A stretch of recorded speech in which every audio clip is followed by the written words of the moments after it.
에베소서 3장 14절에서 19절 제가 봉독하겠습니다. 이러므로 내가 하늘과 땅에 있는 각 족속에게 이름을 주신 아버지 앞에 무릎을 꿇고 비노니 그의 영광의 풍성함을 따라 그의 성령으로 말미암아 너희 속사람을 능력으로 강건하게 하시오며 믿음으로 말미암아 그리스도께서 너희 마음에 계시게 하시옵고 너희가 사랑 가운데서 뿌리가 박히고 터가 굳어져서 너희 모든 성도와 함께 지식에 넘치는 그리스도의 사랑을 알고 그 너비와 길이와 높이와 깊이가 어떠함을 깨달아 하나님의 모든 충만하신 것으로 너희에게 충만하게 하시기를 구하노라. 아멘. 네, 거기까지 보겠습니다. 넘치는 그리스도의 사랑이라는 제목으로 오늘 말씀을 선포하겠습니다. 마지막 죽음 직전에 여러분이 자녀들과 친지들에게 어떤 유언을 남긴다면 어떤 유언을 남기시겠습니까? 여러분 혹시 유언장을 작성해 본 적이 있습니까? 여러분이 마지막 임종 직전에 또박또박 한자 한자 유언을 적는다면 어떤 심정으로 어떤 내용의 유언을 적겠습니까? 오늘 본문은 사도 바울이 로마 감옥에서 그의 떠날 기약이 가까운 것을 알고 유언과 같은 내용의 편지를 에베소 교회에 보냈는데 그 가운데서 정말 유언과 같은 심정으로 에베소 교회를 위하여 기도한 내용이 오늘 본문에 기록되어 있습니다. 사도 바울이 에베소 교회와 우리들을 위하여 하나님 아버지께 기도한 내용은 정말 중요한 내용이에요. 그래서 오래전에 우리 교회 성도들에게 이 기도문을 나누어 주면서 이렇게 기도하라고 제가 권면한 적도 있습니다.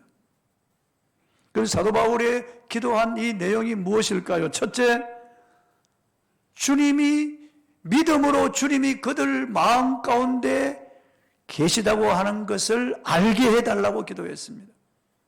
본문 3장 17절입니다. 시작. 믿음으로 말미암아 그리스도께서 너희 마음에 계시게 하옵시고 너희가 사랑 가운데서 뿌리가 박히고 터가 굳어져서 믿음으로 말미암아 그리스도께서 너희 마음에 계시게 하시옵고 예수께서 우리 마음에 함께 하시겠다고 약속하신 이 약속은 유효합니다. 우리 주님은 신실하시고 거짓말을 하실 수 없는 분입니다. 예수께서 우리와 함께 하시겠다고 약속한 약속이 성경에 수군데 기록되어 있습니다. 마태복음 18장 20절 두세 사람이 내 이름으로 모인 곳에 나도 그들 중에 있느니라고 말씀하셨고 마태복음 28장 20절에 볼지어다 내가 세상 끝날까지 너희와 항상 함께 있으리라고 하셨느니라. 또 히브리 13장 5절에 내가 결코 너희를 떠나지 아니하고 결코 너희를 버리지 아니하라고 말씀하셨습니다. 요한계시록 3장 20절에 볼지어다 내가 문 밖에 서서 두드리노니 누구든지 내 음성을 듣고 문을 열면 내가 그에게로 들어와 그와 더불어 먹고 그는 나와 더불어 먹으리라. 즉 주님이 믿는 자들의 마음 가운데 영원히 함께 하시겠다는 거예요. 함께 인생을 살아주시겠다고 약속하신 거예요. 주님의 약속은 유효하지만은 우리가 믿음으로 이것을 인정하고 우리 주님이 나와 함께 하신다고 하는 이 사실을 우리가 선언하지 아니하면 주님이 우리 마음에 계셔도 주님은 침묵하신다는 거예요. 주님은 일하지 않는다는 거예요. 마치 주님을 잊어버리고 항의하던 제자들과 같이 예루살렘에서 어린 주님을 잃어버리고 그냥 고향으로 돌아가던 부모들처럼 예수님을 잊어버리고 예수님을 잃어버린 상태로 그냥 나 혼자 살아가는 거예요. 세상에서 힘에 부딪히면 그냥 쓰러지고 때로는 우울하고 때로는 낙담하고 때로는 원망하고 불평하기도 하고 주님 없이 살아가는 인생은 그리스도인이라고 하지만 불행한 거예요. 그러므로 사도 바울이 우리를 위하여 기도할 때 믿음으로 그리스도께서 우리 마음에 계신 것을 알게 해달라고 기도한 거예요. 여러분 핸드폰을 사용할 때 전원이 꺼지면 사용할 수 없잖아요. 전원이 연결되더라도 와이파이 존이 끝까지 아니하면 포털 사이트에 접속해서 정보를 알 수가 없는 겁니다. 데이터가 끊어져 버리면 정보를 알 수가 없잖아요. 믿음으로만 예수께서 내 안에 계신 것을 아는 거예요. 믿음으로 우리가 주님을 인정하고 환영하고 주님을 의지할 때 예수께서 나와 함께 일하시는 거예요. 병든 자에게 나타나시고 어려움을 당하고 낙담한 자에게 주님이 나타나시고, 때로는 밖에 어려움 속에서도 나타나시고, 경제적인 곤란을 당할 때 주님이 나타나시고, 주님이 일하실 때 우리 승리할 수 있는 거예요. 주님은 나와 함께 하시지만 내가 주님과 함께 하느냐 함께 하지 않느냐, 그것이 중요한 거예요. 그래서 사도 바울은 믿음으로 주님이 내 마음 가운데 계신 것을 알게 해달라고 기도한 거예요. 후쿠시게 다카시는 세계 최초로 초박형 LCD를 개발한 석학이며 일본이 자랑하는 독보적인 존재입니다. 그는 5개국을 구사하고 여러 건의 세계 특허를 소유할 만큼 초인류 과학기술자이며 일본 정부와 NHK와 함께 히다치 프로젝트란 이름으로 하이비전을 개발한 주인공이기도 합니다. 일본 가고시멘 출생인 다카시 씨에게 하나님이나 예수님이란 이름은 자신과 전혀 상관없는 존재였습니다. 기독교인이 0.4%밖에 안 되는 일본에서 50년 동안 다케시가 알고 있던 것은 그냥 기독교인들이 가지고 다니는 검은 책거풀에 쓰인 그게 성경이라고 하는 그 정도밖에 몰랐습니다. 그런 그에게 주님이 찾아오신 것은 2004년 2월 21일이었습니다. 모처럼 휴가를 내 첫 개장한 나가노의 해변 스키장 정상에서 스키를 타다가 갑자기 뇌경색으로 쓰러진 겁니다. 헬기로 나가노의 세고치 신경외과 병원에 옮겨지기까지 걸린 시간은 2시간 30분이었습니다. 그가 소생할 것으로 본 사람은 아무도 없었습니다. 뇌의 50%가 이미 기능을 상실하여 죽었고 21일간 혼수 상태로 죽음 직전에 이르러 있었습니다. 의사는 그의 아내에게 죽음이 임박했으니 가족에게 연락하라는 말을 했습니다. 그는 뇌사 상태에서 한 환상을 보았다고 했습니다. 그가 사막 위에 쓰러져 있었습니다. 그곳에서 자신을 향해 걸어온 분이 계셨는데 그분은 자신을 예수라고 밝혔습니다. 너무 자유로운 모습을 하고 다가오는 그분을 볼 때 포근한 마음이 들었다고 했습니다. 그분은 다카시에게 무엇을 원하느냐고 물었습니다. 다카시는 물 좀 주셔라고 했더니 주님은 아름다운 빛깔의 물을 바가지에 담아 주시더랍니다. 그 물을 마시는 순간 온몸에 생기가 돌면서 살아난 것입니다. 그가 3주 만에 의식을 차렸을 때 병원에서는 엄청난 기적이라고 말했습니다. 하지만 의사들은 그가 깨어났지만 전신마비나 반신불수 언어장애로 살아야 할 상황으로 더 이상 치유될 희망은 없었다고 보았습니다. 하지만 다카시 박사는 놀라운 회복세를 보였습니다. 말을 하고 글씨를 쓰고 예전의 기억을 모두 되살리고 그는 병상 자리를 박차고 일어났습니다. 대우기 성경을 전에 몰랐던 그가 성경의 내용을 자연스럽게 이야기하고 자신이 치료될 부분을 의사보다 미리 이야기하고 해서 기독교를 몰랐던 부인마저 깜짝 놀라게 했습니다. 그가 병상에서 일어난 후 갓월드라고 하는 선교단체를 만들어서 복음 전하기 시작했습니다. 100-1은 제로, 이 수학 방식이 이 선교단체의 모토입니다. 100-1은 제로, 이 공식을 아이들에게 보여줘도 아이들이 비웃을 겁니다. 왜냐하면 100-1은 99죠. 제로가 아닙니다. 그러나 다카시 박사는 100-1은 제로라고 외치는 거예요. 그리고 제로 더하기 1은 100이라고 외칩니다. 이것이 갓월드의 모토예요. 다카시 박사는 모든 세상 것을 다 가지고 있었습니다.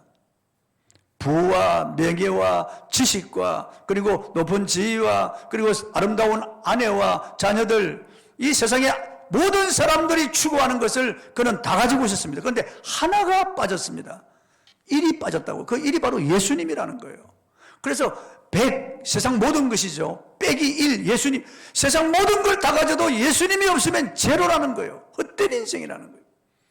이 세상 제왕이나 대통령이라도, 그리고 뭐 장관, 국회의원, 판검사, 뭐 학박사, 재벌, 지식인, 이 세상의 미남, 미녀들 다 가져도 예수님이 없으면 제로라는 거예요. 가련한 인생, 불쌍한 인생이라는 거예요. 지옥에 들어갈 수밖에 없는 그런, 차라리 태어나지 말았으면 좋을 뻔한 그런 인생이라는 거죠.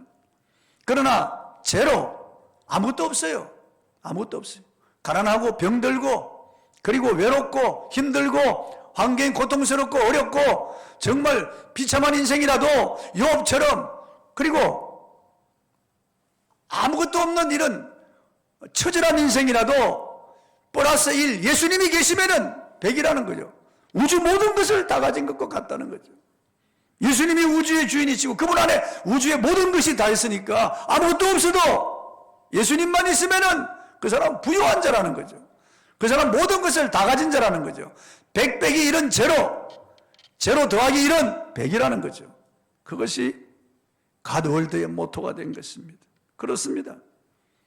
세상 것 다 가져도 예수님이 나와 함께 하지 않으면 인생은 버림받은 인생이에요. 비참한 인생이에요, 여러분. 가치 없는 인생이에요. 저주받은 인생이에요. 불행한 인생이에요. 그러나 내가 약하도 부족해도 가난해도 병들어도 실패해도 예수님이 나와 함께 하시면은 나는 다 가진 것이 되는 거예요.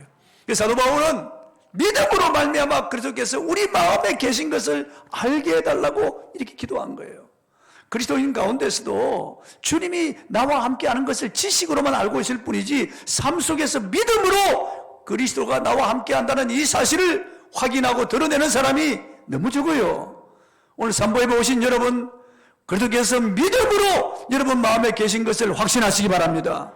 그래서 언제나 주님을 인정하고 환영하고 주님을 의지하고 나와 함께 하시는 주님과 교제하고 동행하는 여러분이 되기를 바랍니다.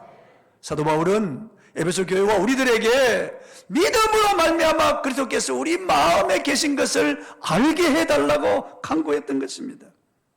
이 사실을 사도 바울은 고린도전서 2장 2절에 이렇게 말씀하고 있어요. 한번 읽어보겠습니다. 시작. 내가 너희 중에서 예수 그리스도와 그가 십자가에 못 박히신 것 외에는 아무것도 알지 아니하기로 작정하였습니다. 그는 대단한 석학이에요. 그렇지만은 이 모든 지식, 그리스도를 아는 고상한 지식에 비하면 배설물같이 버린다는 거예요. 예수님만 있으면 된다는 거예요. 예수님을 아는 지식이 가장 고상하기 때문이고 예수 그리스도가 우주의 주인이고 예수님이 가장 부유하신 분이기 때문에 예수님만 소유하면 된다는 거죠. 예수 그리스도 십자가에 못 박히신 것 외에는 아무것도 알지 아니하기라고 작정했다는 거죠. 여러분도 주님을 믿음으로 모시고 이런 고백을 하기를 주의 이름으로 축복합니다.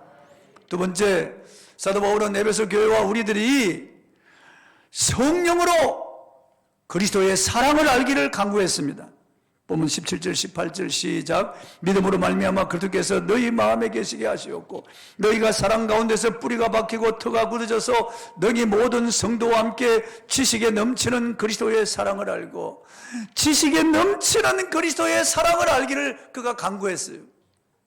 지식에 넘친다는 것은 지식으로 그리스도의 사랑을 담을 수가 없다는 거죠. 지식에 넘치는 거죠.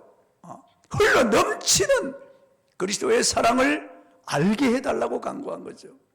인간의 지식으로 담을 수가 없는 거예요. 우리 지식으로 알잖아요. 남녀간의 사랑이 에로스라는 것, 가족 사랑이 스톨게라고 하는 건, 친구의 사랑이 필레오고, 이 사회적인 사랑이 필란드로피아라고 하는 거 알잖아요. 하나님의 사랑은 아가페라고 하는 거 알지만 그건 지식일 뿐이에요. 지식에 넘치는 이 우주에 충만한 그리스도의 사랑을 알기를 간구했던 거예요. 오늘 그리스도인들 가운데 이 사랑을 체험하지 못하고 이 지식에 넘치는 이런 놀라운 이런 사랑, 이 사랑을 느끼지 못하고 살아가는 사람들이 많아요. 그래서 사도 바울은 안타까운 심정으로 마지막 임종 직전에 유언과 같은 이러한 심정으로 이 기도문을 한 것이, 지식에 넘치는 그리스도의 사랑을 알게 해달라고요. 링컨이 남북 전쟁을 승리로 이끈 후에 어느 모임에 가기 위해서 마차를 타고 가고 있었습니다. 옆에 부관인 대령이 타고 있었는데 가는 도중에 대령이 품에서 위스키병을 꺼내더니만 카카 한잔 하십시오. 그러니까 링컨이 저는 술을 하지 않습니다. 그러는 그렇습니까? 다시 위스키를 넣고 이쪽 편에서 골련 하나를 넣었어요. 담배죠. 카카 한 대 태우십시오. 저는 담배를 하지 않습니다. 담배를 피우지 않습니다. 그러면서 링컨이 제 어머니가 마지막 죽음 직전에 저에게 맹세를 시켰습니다. 일평생 술을 입에 대지 않고 담배를 입에 대지 않겠다라고 나하고 약속하자. 너 엄마의 죽음을 두고 나하고 약속하자. 그래서 어머니가 편안히 돌아가시도록 저는 어머니의 죽음 앞에 그 약속을 했습니다. 대령, 당신 같으면 어머니의 죽음 앞에 약속하고 어떻게 하시겠습니까? 그러자 대령이 말했습니다. 저라도 술, 담배를 하지 않았을 것입니다. 그리고 제게도 그런 어머니가 있었다면 저도 대통령이 되었을 것입니다. 그랬다는 거예요. 링컨은 그 약속 전에 어머니의 사랑을 받았어요. 비록 어머니와 짧은 그런 기간 가졌지만은 어머니가 그리스도의 사랑으로 링컨을 사랑하고 품고 기도하고 말씀으로 링컨을 양육했기 때문에 링컨은 이미 그 어머니의 사랑에 젖었습니다. 그래서 그 어머니와 죽음을 두고 맹세하기 전에 어머니의 사랑을 받았기 때문에 링컨은 그 약속을 지키는 거예요. 어머니의 사랑 때문에 어머니와 맺은 그 언약을 지키는 거예요. 짧은 세상 순간적인 인간의 사랑을 체험해도 이렇게 약속을 지키는데요, 지식이 넘치는 그리스도의 사랑을 알고 우리가 체험했다면 우리가 그 언약을 지키지 않겠습니까? 예수님께서는 내 마음을 다하고 뜻을 다하고 목숨을 다하여 주 너희 하나님을 사랑하라 하셨으니 이것이 크고 첫째 되는 계명이라고 그랬습니다. 그런데 이 계명을 주실 때 먼저 하나님이 마음을 다하고 뜻을 다하고 목숨을 다하여 우리를 사랑하셨다는 것을 전제로 하고 주시는 계명이에요. 하나님은 나 같은 죄인을 위하여 그의 아들을 십자가에 내어주셨어요. 십자가의 희생 제물로 그의 독생자 예수 그리스도를 내어주셨습니다. 예수님은 나를 위하여 십자가에 스스로 오르셔서 양손과 양발에 못 박혀 옆구리에 창을 맞아 피와 물을 다 쏟아주시고 생명을 버리셨어요. 의인을 위하여 죽는 자가 다수 있습니다.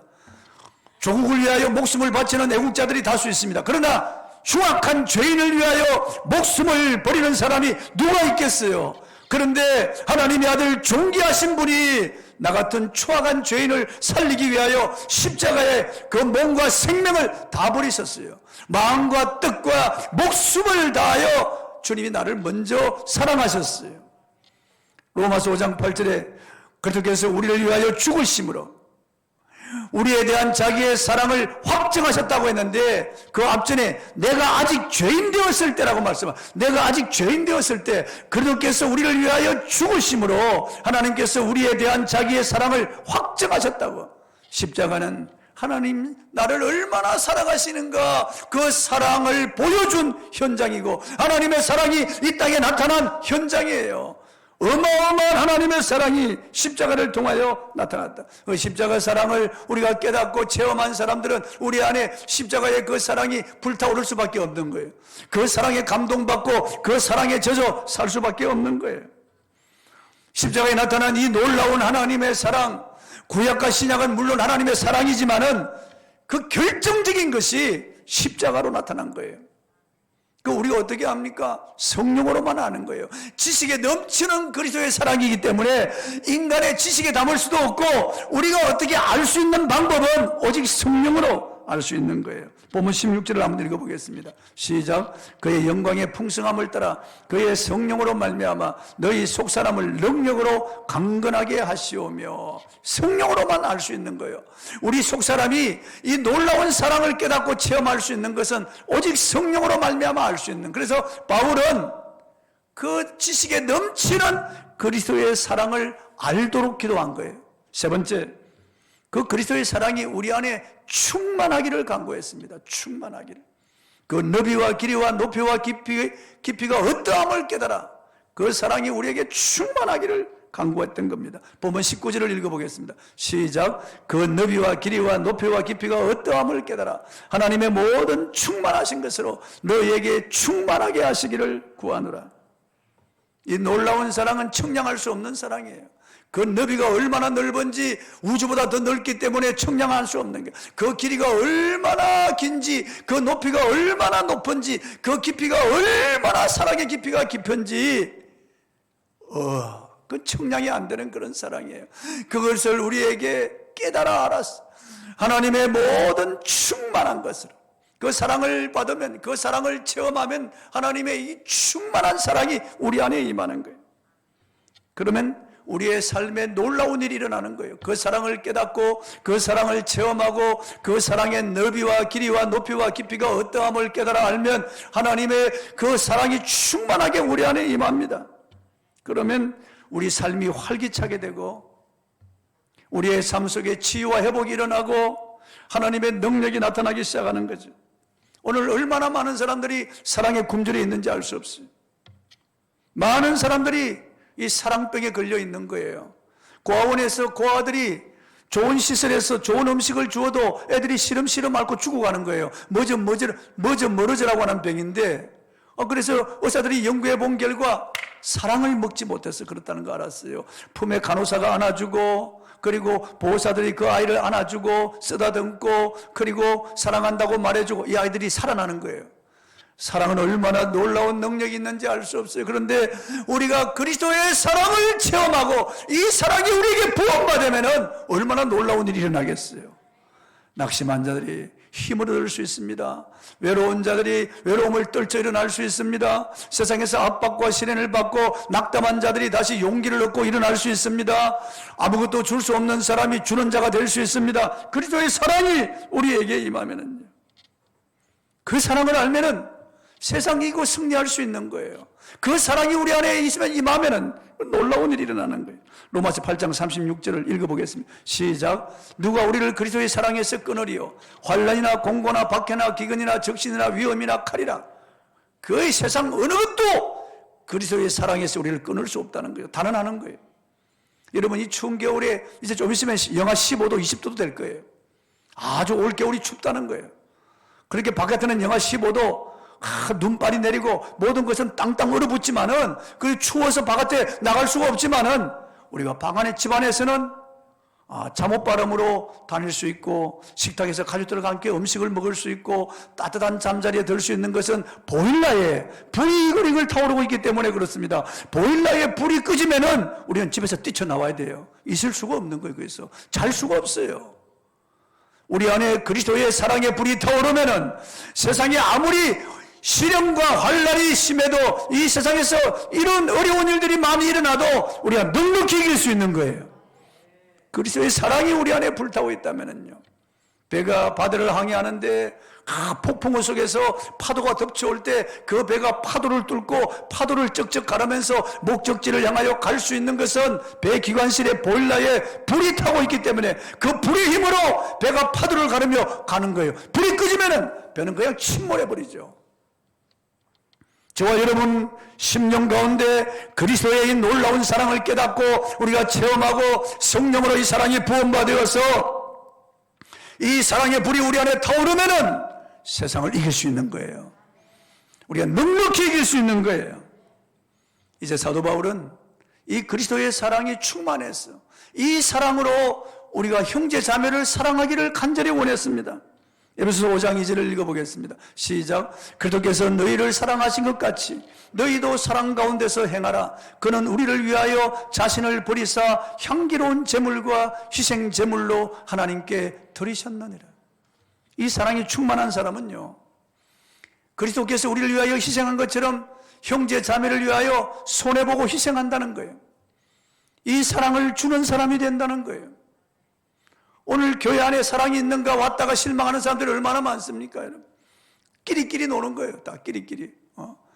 이제 새로 오는 신자들이 좀 정을 붙이려고 하는데 그렇게 너무나 교회 안이 냉랭한 거예요. 이 코로나 시대에 사람들이 저마다 도살이고 저마다 개인주의가 팽배해서 이게 와서 사랑을 체험하지 못하는 거예요. 그리스도의 사랑을 주는 자가 되어야 되는데, 우리를 통해서 그리스도의 사랑이 부원받았는데 사랑을 주는 자가 교회 안에 극히 적은 거예요. 얼마나 많은 사람들이 교회에 상처받고 교회를 떠나는지 알 수 없어요. 너 때문에 그런 거예요. 당신 때문에 그런 거예요.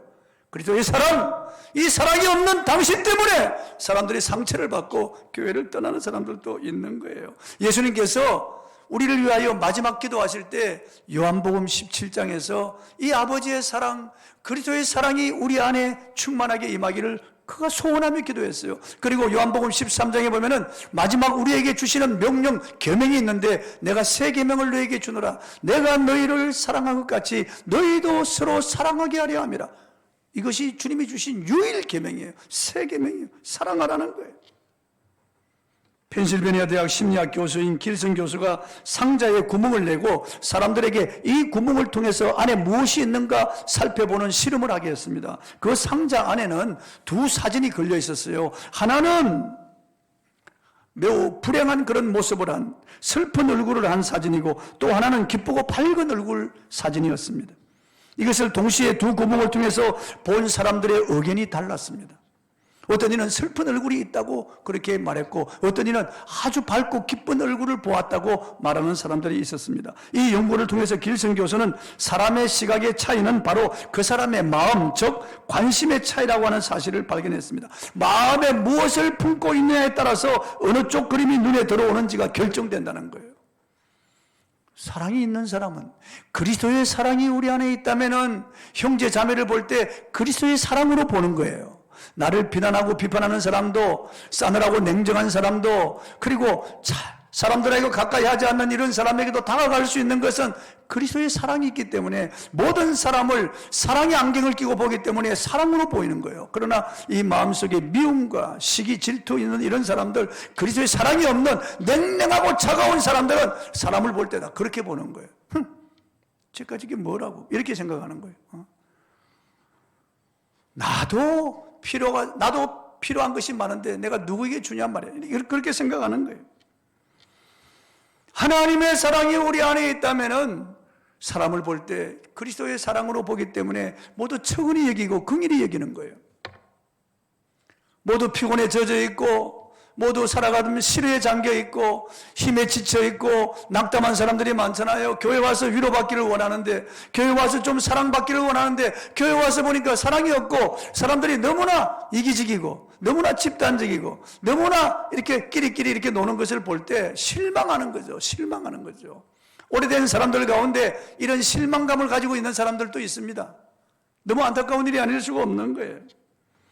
그 청년 바보 의사라고 하는 책이 있습니다. 이 책은 안수연이라고 하는 청년 의사가 불꽃처럼 살다가 간 그 인생에 대한 기록입니다.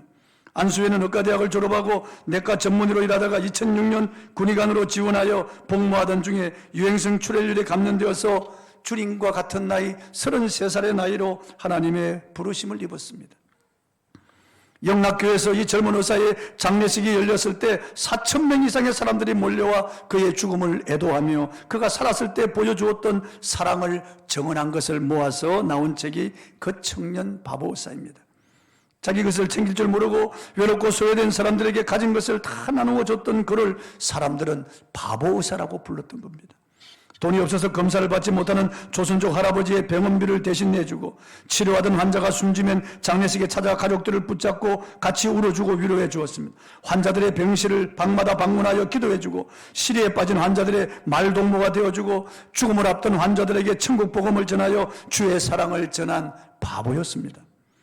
환자와 환자 가족들을 사랑으로 돌보고 병원 동료들에게도 주의 사랑을 전하고, 심지어 병원에서 구두 닦는 사람, 매점 아주머니까지 가서 사랑을 늘 베풀고, 의학 분업 상태에서 동료들이 파업할 때 나는 환자를 떠날 수 없다고 환자 곁에 있어서 동료들에게 왕따를 당하던 바보였습니다. 그는 친구들에게 메일을 쓸 때마다 마지막에 인사말로 스티그마 안수연이라고 적었습니다. 스티그마라고 하는 낙인이란 말이죠. 불인도로 지지는 것을 말하는 거죠. 그래서 자기는 예수의 흔적 안수연이라고, 예수의 흔적을 가진 안수연. 바울은 내가 예수의 흔적을 가졌노라고 말했는데, 이 안수연도 예수의 흔적을 가진 안수연이라고 매일 말미에 꼭 적었던 겁니다. 그는 그의 일기에 그리스도인을 혈관으로 비유해서 이렇게 적었습니다. 그리스도인은 의학적으로 혈관이다. 하나님의 사랑과 은혜가 그리스도인을 통해서 흐르기 때문이다.